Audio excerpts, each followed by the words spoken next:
anyways, we're gonna record this video as part of our farewell tour. This is the last real like two main like cutscenes. Apparently, I've not seen the other one. I started a little bit of this one. It seems pretty important to the overall story of like the actual game itself. Like this is like big information, not just stupid lore books. Like this is like I didn't want to miss out this. How you get access to these cutscenes or these interactions is specifically you have to do 7 subcategories of the Monument of Triumphs. Complete 7 of them, and then you get these options. And I'm not gonna worry about that right now. So we're gonna watch it, and then we're gonna see. We're gonna see. By the way, I did crank up the volume so you could hear everything perfectly said. Hello, my good chum. There's blood on our hands, isn't there? From this little spat. Even they know it. That our meeting is inevitable. The Eternal 9. Big deal. Between you and me, who isn't?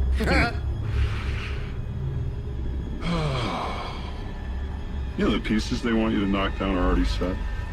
Ending with me. Showdown at the end of time between champions of dark and light. That's why they courted you.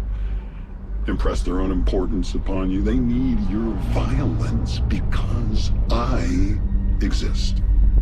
But they don't get to put you on hold and walk away. Drag those 8 egos back in.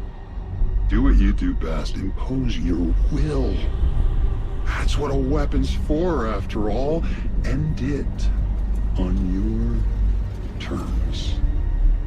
This is what you wanted, isn't it? In your heart of hearts. Don't worry. When it's over, I won't abandon you. Take a breather. Take your libations. Let that vigor seep back into your bones. Get hungry.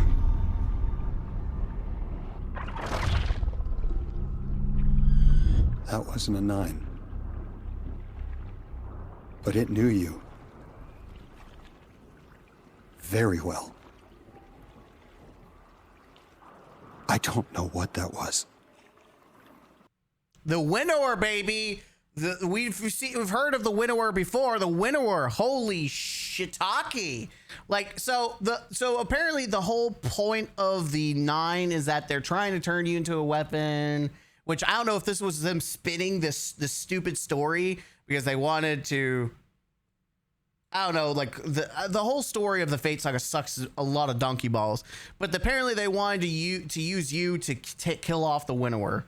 Which is interesting because now it's like, oh, those guys, they're not a big deal. The Winnower's like, they're not a big deal, which is great because the Winnower was more of an important part of the actual game than the stupid Fate Saga was. The Fate Saga should have been treated like a seasonal like side story. That's really what it should have been. Like Edge of Fate should have been a seasonal side story. So should Renegades. Renegades should never been a mainstay expansion, and it felt like a seasonal content anyways. So, I mean, it's cool that we got the Winnower finally. Like, hey, we can tell. But it's like, okay, so we're pushing the stupid story of the Fates to the side, and we're back on the Winnower. Just unfortunate that we're not really. This is it. This is done. This is over.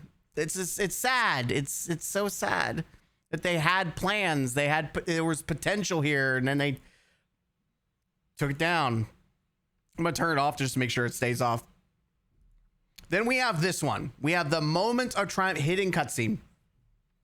This is the one that you have to do the whole shebang bang.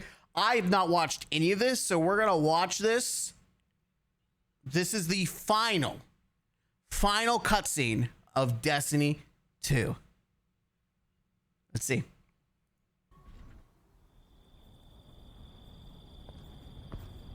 Hold on. What is this quality?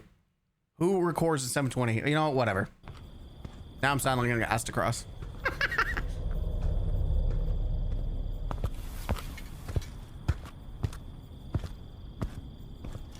There's no way they got It's quiet tonight. They brought him back. Peaceful. For centuries, that's been my purpose. To keep this city The music too. and see it at peace. Iron rusts. Shields crack. You bend to your purpose. They brought back Keith for this too. You contort to carry it. And forget that you were upright before.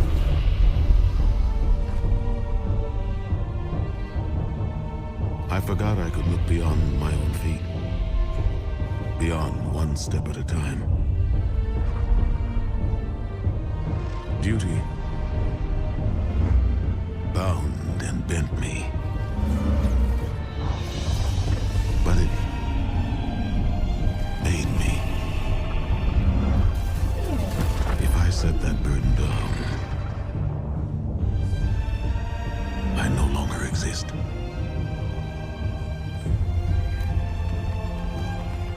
Do you understand? I am, right now. My burden made me, but it didn't make me lonely. Sophia. Hakim. Cade. Cade. Amanda. Taj. Every loss. Every friend etched across my heart. Ikora.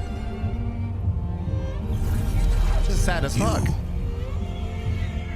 Every guardian whose trust I commanded. And that remains. What a cutscene. In the absence of duty, that is what makes me. Thank you for walking with me all these years, for carrying this burden with me. You make me proud. I have only one life left, Guardian. I am afraid, but I continue. I live. Zavala, Guardian. What's...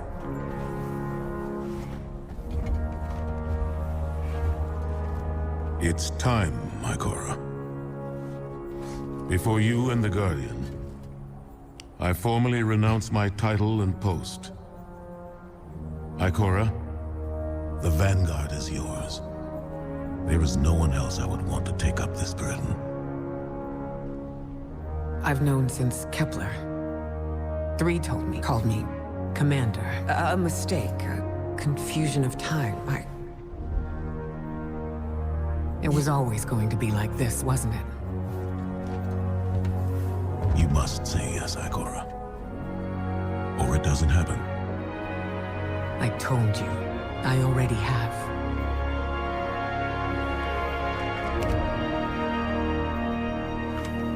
It's a nice evening. And there is much to do. But join me. As friends, not colleagues. For a little while before I go.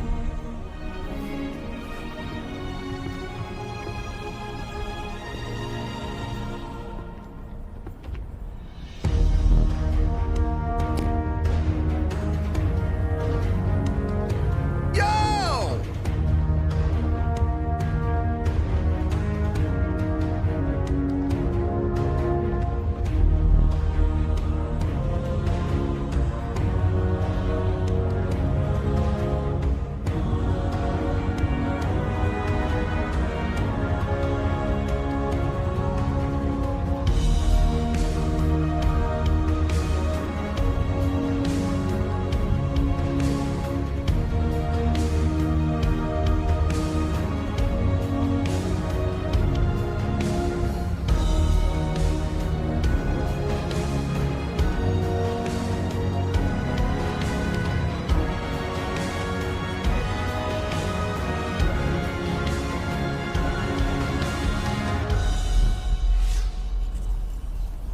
Nothing ever stays the same, does it?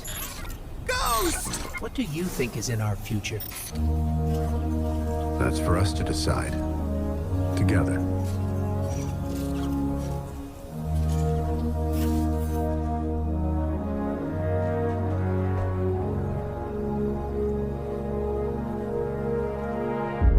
Damn, this cutscene hits hard in a whole lot of fucking ways. God dang, bro! Wow.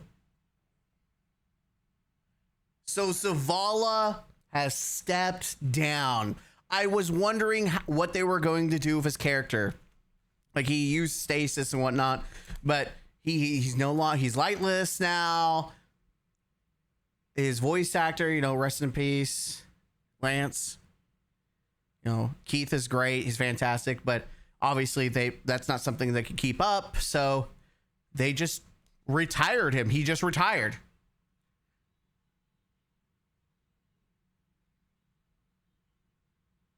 What the fuck? Also, I find it really funny that before I go, and then he leaves just like Bungie is with Destiny. They're saying goodbye, bye-bye, and it really feels like this is how it really do be feeling like this is how it ends. Like, if the story and the lore, like, they're trying to keep some windows open, like, there's hope that we can, like, we're not closing completely, like, but most of it is shut now. It's closed. Oh my God.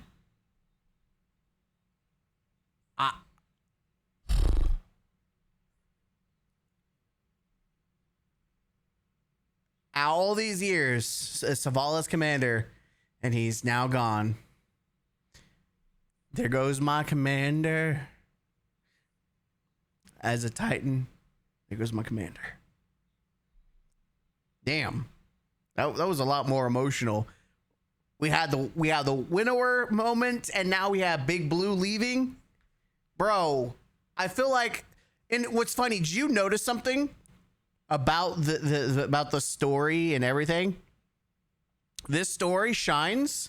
The story shines when it's platonic, when it's about the core characters and this actual, like, the plot versus stupid fangirl fiction.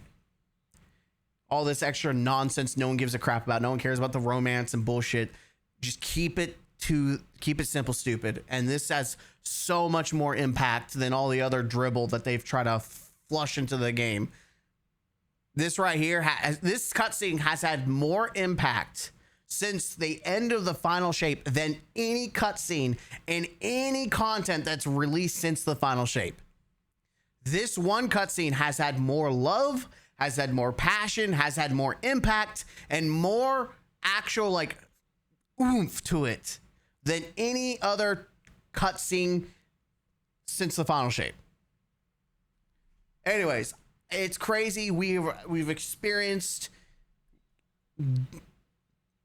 what is essentially the end chapter. It's just insane. I don't know what to say, man. I don't know what to say. It's sad. You knew it was gonna happen. At least I did 2 years ago, but now I'm crying. Yeah, it's emotional, man.